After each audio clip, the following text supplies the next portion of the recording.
Mais uma vez, os brasileiros se preparam para escolher seu presidente, além de governadores, senadores e deputados federais e estaduais. Somos mais de 146 milhões de eleitores buscando compreender a movimentação do conturbado tabuleiro político do país. Mudanças na legislação eleitoral e muitas incertezas em relação aos candidatos marcam o atual momento político. Na corrida pela presidência, pendências na justiça, disputas partidárias internas, pouco tempo de propaganda no rádio e na TV e impedimento para participar de debates estão entre os principais desafios.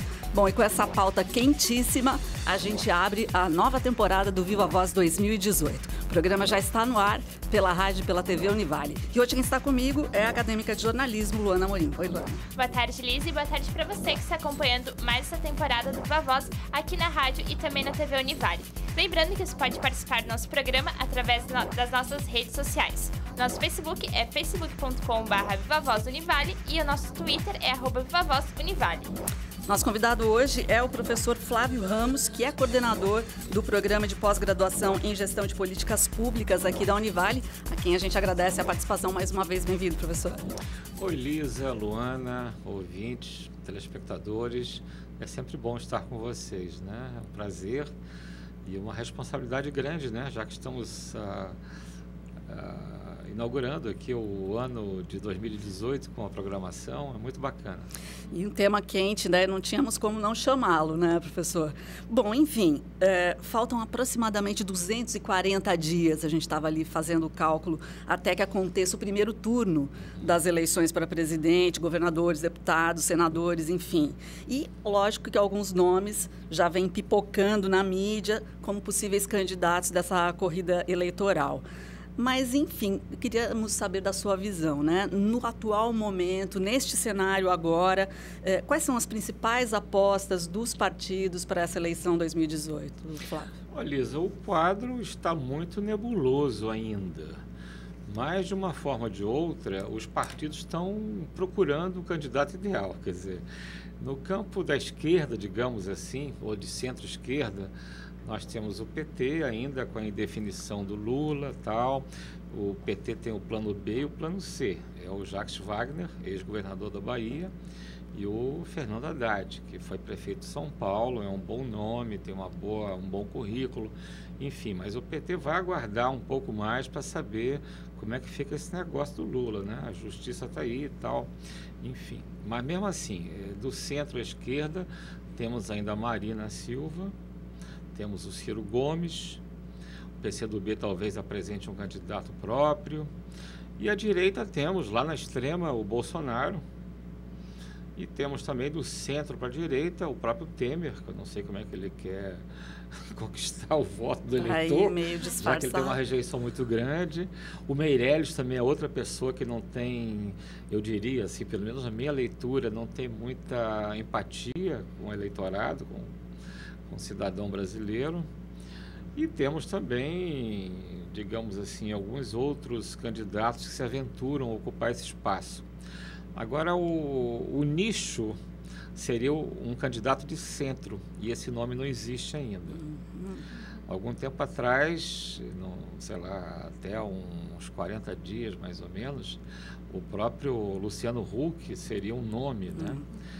O Fernando Henrique Cardoso até sugeriu, ver se pode. E a Globo puxou a orelha dele, né? Se você se candidatar... Ele perguntou para a Globo, para a direção da Globo, o que acontece comigo se eu perder as eleições? A Globo falou para ele, você não volta para cá. Aí ele pensou 38 vezes e recuou. Falei, não, eu prefiro ficar aqui na televisão do que me arriscar por aí numa aventura de consequências imprevisíveis. Então é esse, o quadro ainda está muito nebuloso, os nomes são nomes que nós já conhecemos há muito tempo, não apresentam nenhuma novidade, então eu diria que os partidos estão ainda em busca de uma novidade.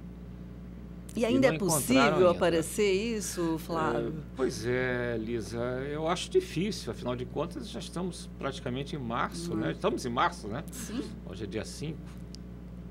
Então, é muito difícil para que nós tenhamos um novo nome com uma proposta bacana, com uma visão de Estado e não de governo, isso é importante, com uma concepção republicana de gestão, né? Ao contrário de interesses político-partidários, que a gente está cansado disso, a sociedade já está cansada dessa coisa toda, e nós precisamos de um nome que preencha um espaço e que tenha aceitação, né, do eleitorado, dos cidadãos brasileiros. Certo, e bom, professora, segundo as últimas pesquisas realizadas pelo Datafolha, que são aquelas de simulação, né, que se hoje fossem as eleições, qual seria a intenção do voto, né? O ex-presidente Lula aparece liderando a intenção dos votos brasileiros em todos os cenários em que ele está colocado. E, em segundo lugar, logo atrás vem o Bolsonaro, né, do PSC. Você acredita, então, que se eles forem os candidatos dos partidos, eles vão ser realmente os nomes mais populares, os principais nomes que vão brigar pela presidência em 2018?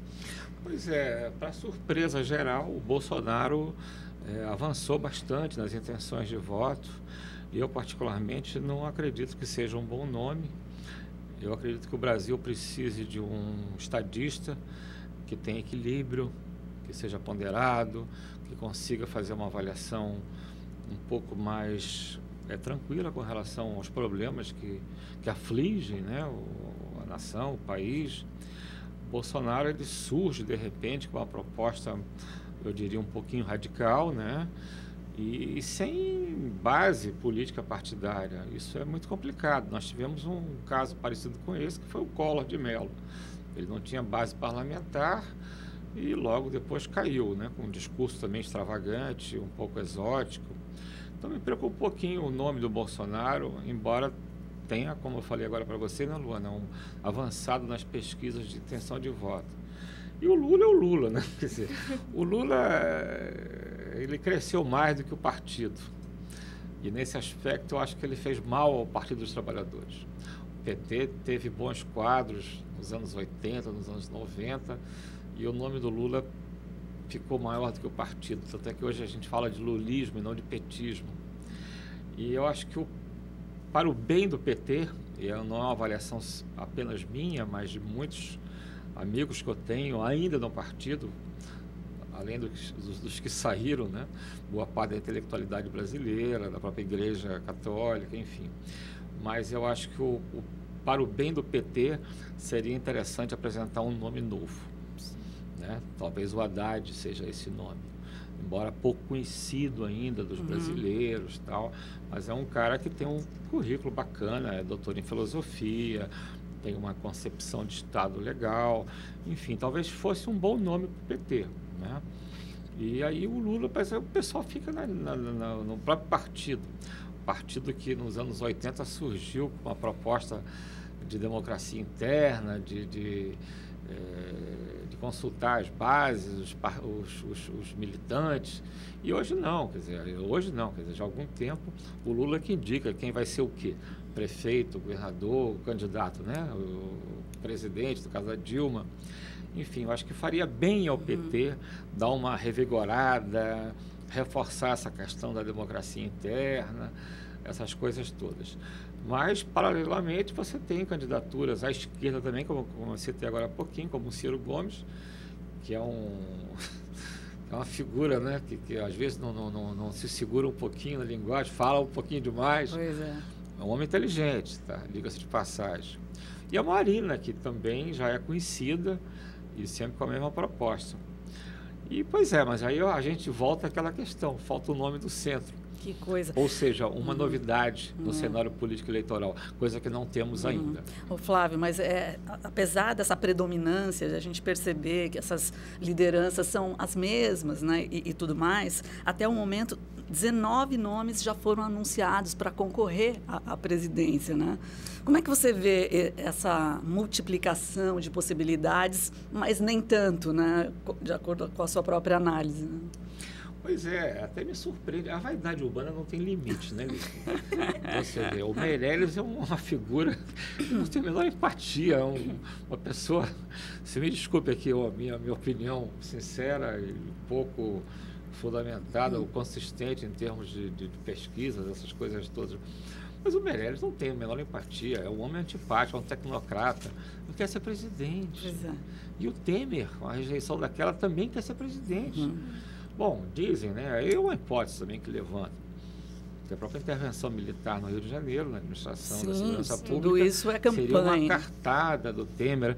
Eu não sei aí até que ponto que isso tem fundamento ou não. Quer dizer, eu não boto minha mão no fogo por ninguém, ainda mais pelo Temer. Mas, enfim, é aí. O jogo do poder é um jogo de sedução. As pessoas não conseguem enxergar o próprio limite. Mas esse número enorme de candidatos pode impactar na decisão do eleitor? Isso pode modificar a forma... pode confundir, né? Esse é o problema. Nós temos um cenário com um número infinito de partidos políticos. Ninguém consegue mais se situar do ponto de vista ideológico. Ninguém sabe mais o que é quem é o quê. Então, isso confunde o eleitor, o cidadão, nas suas escolhas. Então, um número excessivo de candidatos, a partir de um número excessivo de siglas partidárias, isso só confunde o eleitor. Então, os nomes são conhecidos? São. Quer dizer, temos um nome novo? Não. Então, cabe a nós, eleitores, cidadãos, escolher com um pouquinho mais de calma, não só com relação ao presidente da República. Sim, lógico. Podemos escolher muito bem, né, Luana? Os senadores, os deputados, enfim. É um trabalho que exige um pouco mais de atenção, porque talvez nós tenhamos, na atualidade, a pior legislatura dos últimos anos. São pessoas medíocres lá no Congresso brasileiro, no Parlamento. São nomes horrorosos, figuras... eu não sei nem como adjetivar. Mas é preciso que nós façamos escolhas mais consistentes, mais coerentes, mais equilibradas, com mais atenção. Então, essa é a responsabilidade nossa nas próximas eleições. Importante, né? Porque as pessoas dão menos valor à escolha desses outros cargos que, no final das contas, têm sido fundamentais para a condução do país, né, Flávio? Nos últimos tempos, pelo menos, né? No intervalinho, depois a gente volta conversando mais de eleições? Isso mesmo, a gente vai fazer um rápido intervalo e daqui a pouco a gente volta com o Vovós, que está falando hoje sobre eleições 2018.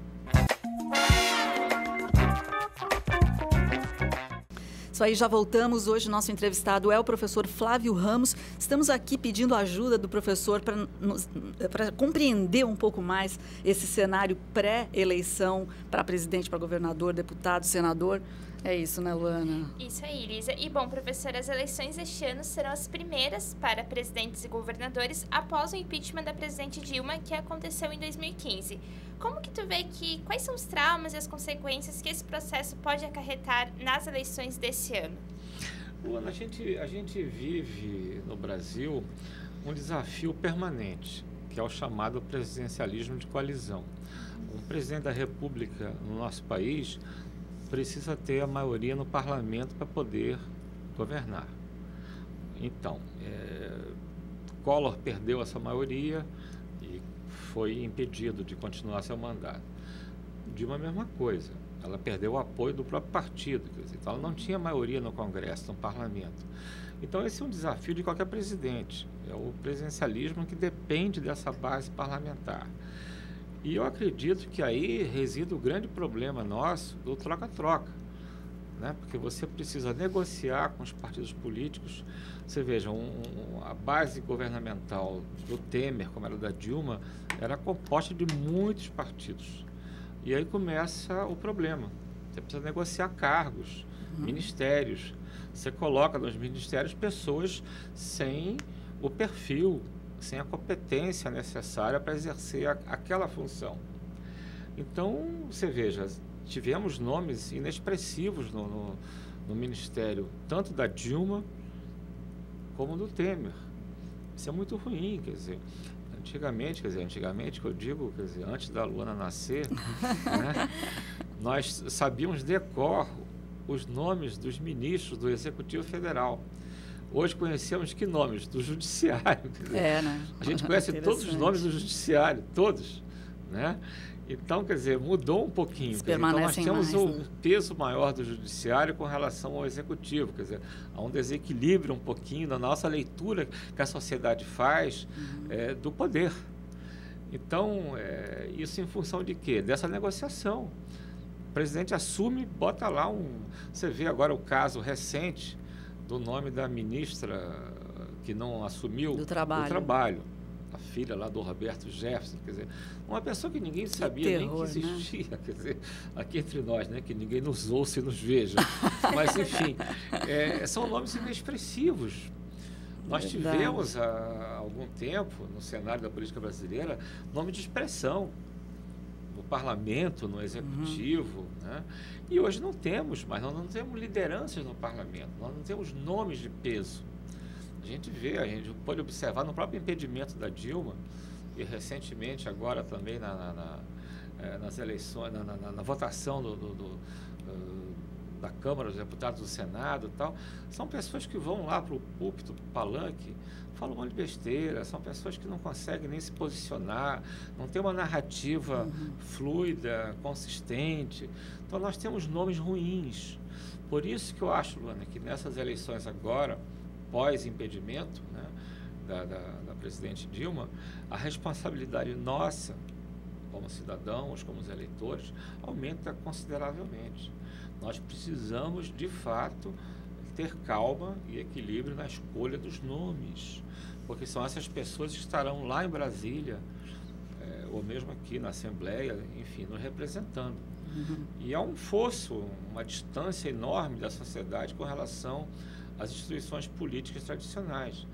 Então é preciso que haja essa aproximação com nomes que possam, de fato, nos representar. Quer dizer, a sociedade não se sente hoje representada nos parlamentos, seja no parlamento estadual, até mesmo no municipal, embora nós tenhamos bons nomes, tem boas lideranças que surgem por aqui, ali e tal, mas que não conseguem, inclusive, ganhar visibilidade, porque o jogo do poder tem o clube ali, né? Os próceres dos partidos políticos dominam quem é que vai avançar, quem é que não vai. Então nós temos boas lideranças que estão emergindo, jovens inclusive, mas que são, digamos assim, ofuscados, eu diria, pelos interesses maiores, que é um jogo muito, muito difícil de jogar. Que difícil. Né? Agora, um elemento novo... Né? Pois é.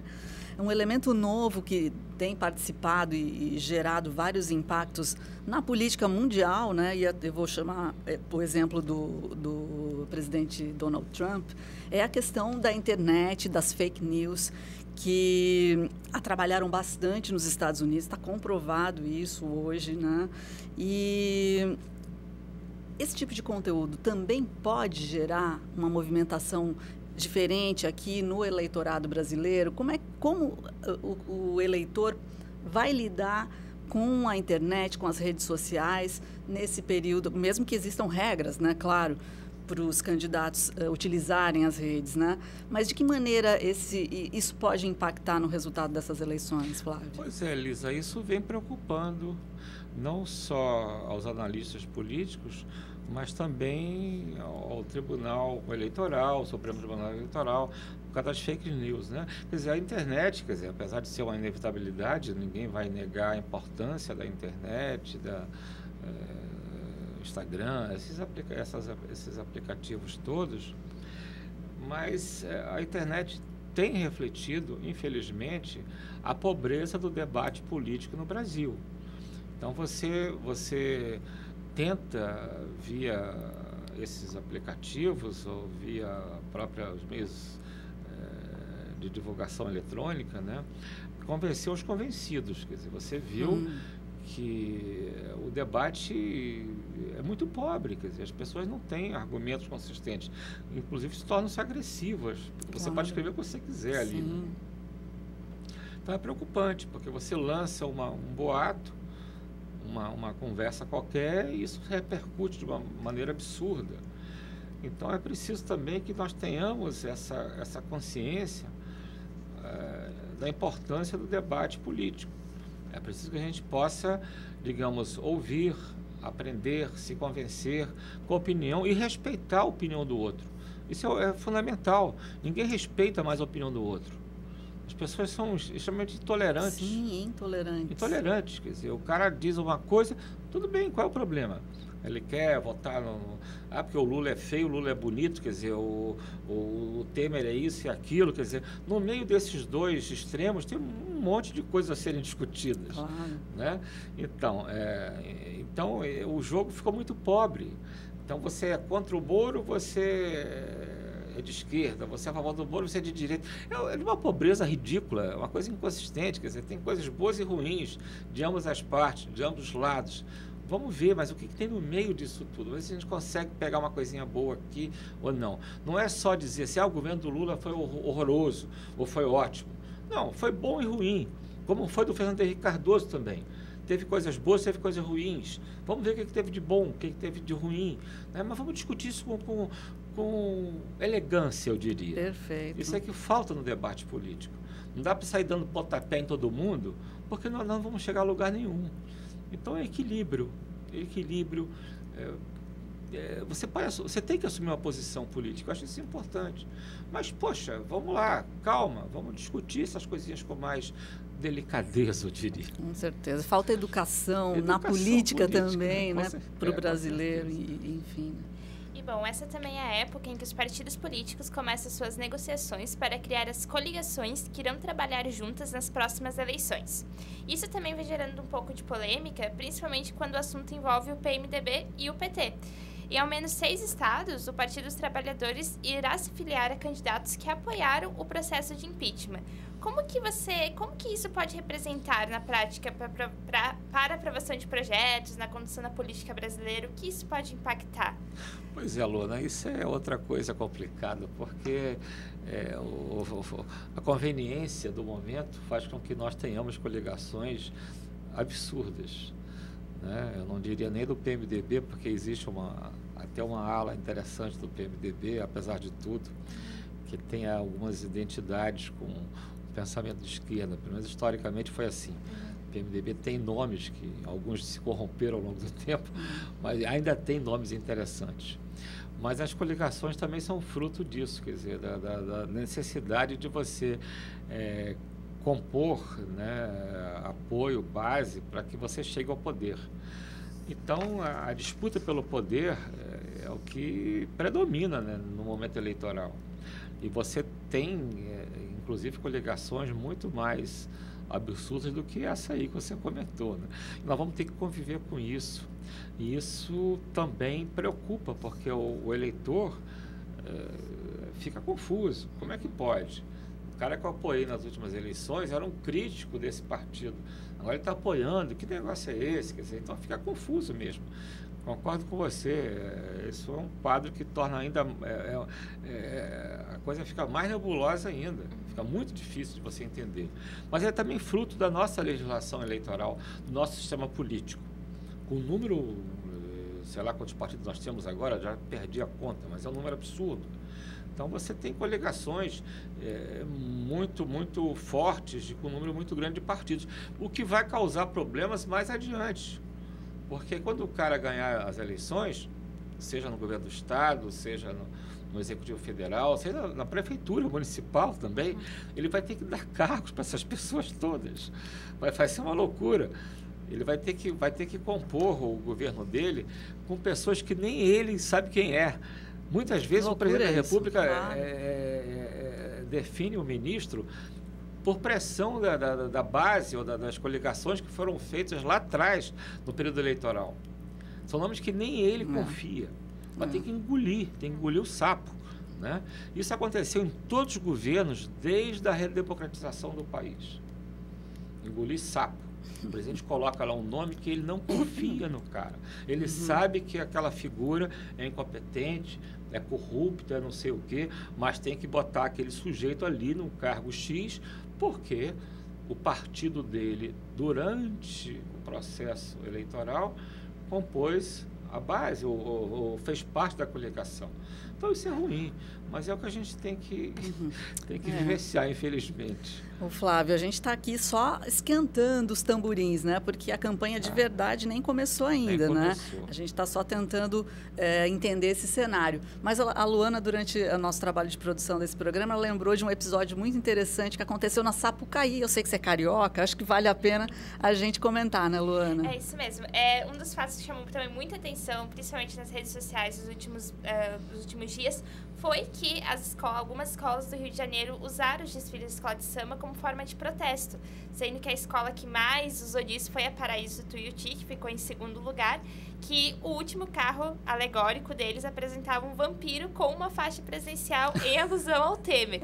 Tanto que quando teve o desfile das campeãs no sábado, o vampiro, o personagem, desfilou sem a faixa e surgiram alguns boatos de que a própria presidência da República tenha ligado para a escola pedindo para que ele não usasse o adereço, né? Uma pequena censura mesmo. E como que tu vê esse episódio comparando todo esse cenário que a gente tem muito pouco tempo, Flávio. Eu acho que o Temer parece com um vampiro mesmo. A gente brincava com ele, ainda quando ele era vice da Dilma, que ele parecia aqueles mordomos de filme de terror, que ele abria a porta, aí aparecia ele de casaca assim, para anunciar a chegada de alguém numa casa antiga mal assombrada, né? Então ele parece mesmo. Mas é um retrocesso isso? Quer dizer, nem... claro que é. Eu acho que as escolas têm toda a liberdade. Popular. Apesar do pouco de hipocrisia, porque as escolas são administradas por pessoas extremamente ligadas a coisas questionáveis, eu diria assim, tá? Mas que o Temer parece um vampiro. Que tem outros interesses por trás de tudo isso, sempre vai ter, né, Flávio? Com certeza, Lisa. Bom, a gente agradece a tua participação. Acho que deu para entrar no clima, né, Luana? Esperamos que você que acompanhou o programa também tenha aproveitado essas informações bacanas que o professor Flávio Ramos deixou para a gente aqui, para a gente acompanhar mais de perto todo esse processo que só está começando das eleições que acontecem esse ano. Obrigada, professor. Obrigado a vocês pelo convite e quando quiserem, eu estou à disposição, tá bom? Obrigada, professora, e obrigada também a você que esteve presente com a gente em mais um Viva Voz. E a gente se vê no próximo programa. Até lá!